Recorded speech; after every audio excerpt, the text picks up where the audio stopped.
Yo, what's up, guys? Welcome into Stack and Dubs. I am your host, Chris Chin, and the Warriors finally get a win. They beat the Detroit Pistons. I never thought I'd be so happy to beat Detroit by one possession, but times are tough these days, guys. Times are tough for the Warriors. I'm here in Los Angeles. The last couple of days have been tough. We're safe, but yeah, it's been smoky and it has been hectic. It was nice to watch something else other than the news. And as the Warriors were close to blowing this one, I thought about, hey, this is actually even worse than the news. But the Warriors avoid catastrophe, avoid giving up a 4-point possession down the stretch to send it to overtime. Not a good foul by Dennis Schroder, but Dennis Schroder stepped up in the clutch and found a way to will the Warriors to a win when they needed it on a night where Steph Curry was struggling, on a night where we only had 10 players active, on a night where the Pistons had won 9 of their last 10 and were on a 5-game winning streak. And the Warriors get a dub, avoid dropping below 500 on the front end, but back to back. And you had to have this one. You choose to play Steph Curry. We know he's probably not playing any in both back-to-back games. So if he's gonna play tonight, Draymond's gonna play tonight. Gotta win because tomorrow you're fighting a much more uphill battle against the Pacers without at least Curry, probably.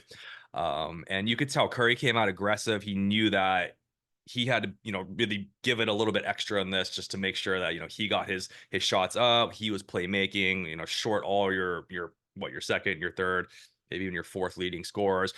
Needed Curry to have a great game. He didn't, but other guys stepped up. Curry actually didn't shoot well, but he still had 10 rebounds and 6 assists and play made very well for others.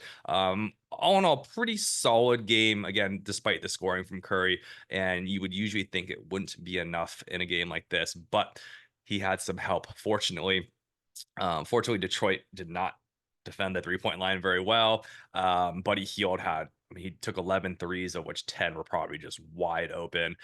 So good thing Buddy was, feeling it pretty good tonight. And when those feet are set, and once he sees one go through, he's going to make those threes at hopefully at least a 40% clip.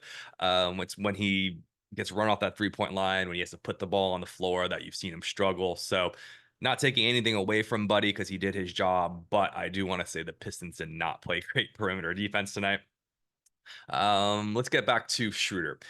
So Schroder down the stretch, 2 huge buckets and 1 huge assist to TJD, all within the last couple minutes. Late shot clock. Curry kind of either covered or needing a break off ball, or just not really feeling it at the time. Schroeder, as the only other guy that can create anything on the court, finds a way to hit 2 contested layups, hits TJD on that pick and roll for a bucket. And the possession where I thought his presence was felt the most is when we were up 3 and Pistons had a foul with 23 seconds left. You always go to Steph Curry here, but Curry was able to basically kind of be a decoy, to be at the other end of the floor, while Schroeder handled the ball, broke the pressure, ran about 10 seconds off the clock before getting it back to Curry. But even that being said, if they chose to foul Schroeder, I'm confident in Schroeder's free throw abilities. So it was just so nice to know that there's another reliable guy at the end of games who can take care of the ball, can knock down free throws, and can just make good decisions on the offensive side, not on the defensive side at the end there. But um, yeah, for all that, Shooter handled the ball, only 2 turnovers as well. So very good game. I think he finished with 13 points. It wasn't the greatest shooting night. He was only 1 for 5 from 3. But again, 6 assists, had a steal and a block. So really impactful at the end of the game, and was really, without him, probably would have lost this game. The other main thing was just extra possessions, and I'm just gonna call out Guy Santos for stepping up in a huge way. Only 10 players active. You knew somebody had to step up on one of those wing spots, and at that stretch 4 spot, knocked down 4 threes. But I don't even care as much about that as I do about all the extra possessions he generated. Drew a charge, had a couple steals, and they were hustle steals. Had 3 offensive rebounds. He was everywhere in that spurt, end of first, early second, where I think he played about 13 minutes straight. And I want to say he was like plus 16 during that shift. And that's where this game was won. Obviously, the Warriors almost gave it back. But Guy Santos, played some clutch minutes as well. cooled off a bit in the second half, but for all intents and purposes, Guy Santos, maybe his best game as a Warrior, and and he played what 26 minutes, and that was what fourth on the team in minutes, and we needed every contribution that he made. So I hope to see him, still get some minutes here. I think his ability to be a stretch kind of four, and he's only shot 30% in his career, but I like his stroke. It looks pretty good. It's very compact. It's a set shot. It's going to be wide open for the most part. I think kind of like almost like with Draymond, if you're going to give him that wide open, I'll live with it. I think that shot should go in much more than 30% of the time. I think of him more of like a 35, 36% shooter, considering the shot quality he's getting. So let's keep him in the rotation for now, especially as guys are dinged up, and some of them will start to come back. But again, tomorrow, you know, I expect to see him another shift because he's young and he's going to be one of the guys that can hopefully bounce back on a back-to-back for us. So other thing, I guess maybe I have a little fire on my mind, but I thought the energy, the effort, the fire that Guy Santos played with, it was contagious, just like a wildfire. That energy spreads to other guys in your team. They see a guy that's at the end of the bench, playing with, everything he's got, leaving his heart on the court. You can't help but start to play a little bit harder yourself, kind of, crash boards a bit, find some extra possessions. You saw some guys, Buddy Hield started crashing a bit. TJD started rebounding a bit harder. You even saw Draymond kind of crashing a bit on the offensive glass. You're fighting for these extra possessions that the Warriors recently just have not been getting. And, they won 15-7 on the offensive rebound margin, and those extra 8 possessions, that's why you win the game. You think of it in the modern day NBA, every possession is more or less about worth a point. So, give yourself 8 extra points there, and that's why you win the game. And the way the Warriors play, because they don't get to the free throw line ever. They don't finish well.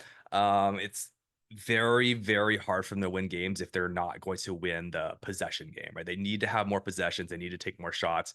If they're not going to outshoot teams and win at the 3-point line, which, I mean, hot and cold, mainly cold as of the last month and a half, you got to get these extra possessions. And so that's why great start to the road trip to just really just bear down, show some grit, play with force, and just win in the margins just with effort.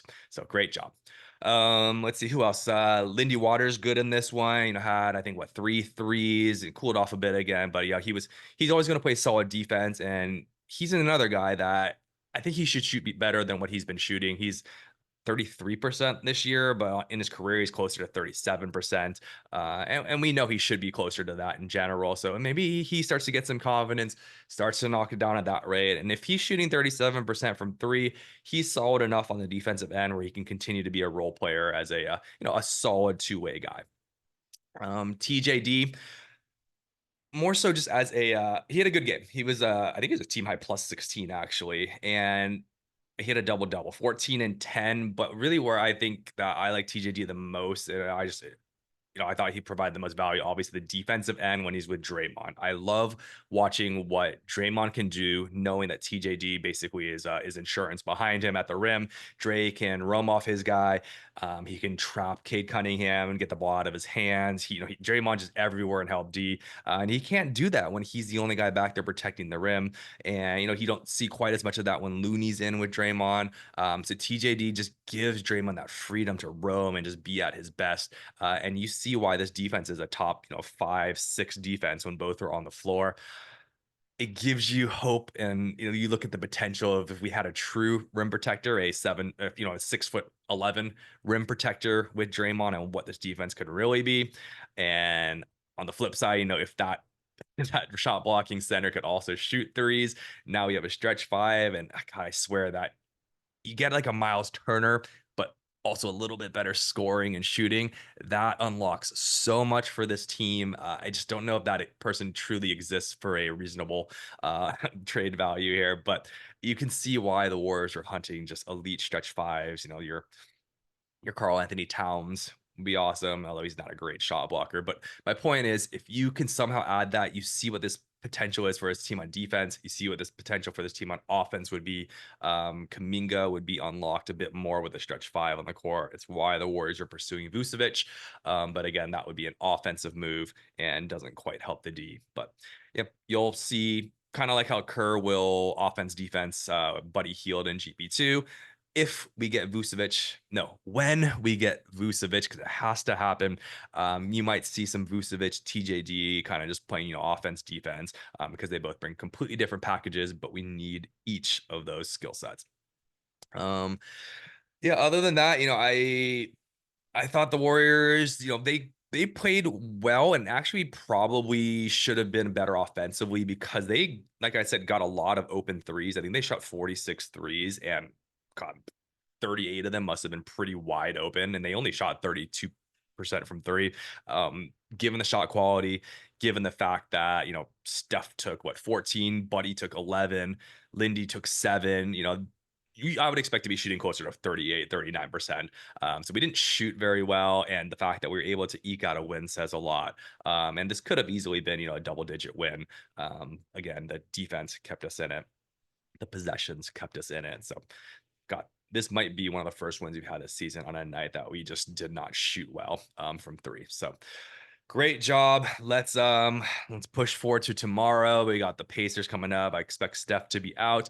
I think Halliburton is very questionable. I think Miles Turner is sick and also very questionable. So if those two are out, there's possible. I'm not even gonna say it. Let's just win them both. There's a possibility of winning it back to back, which I don't think we've done this year.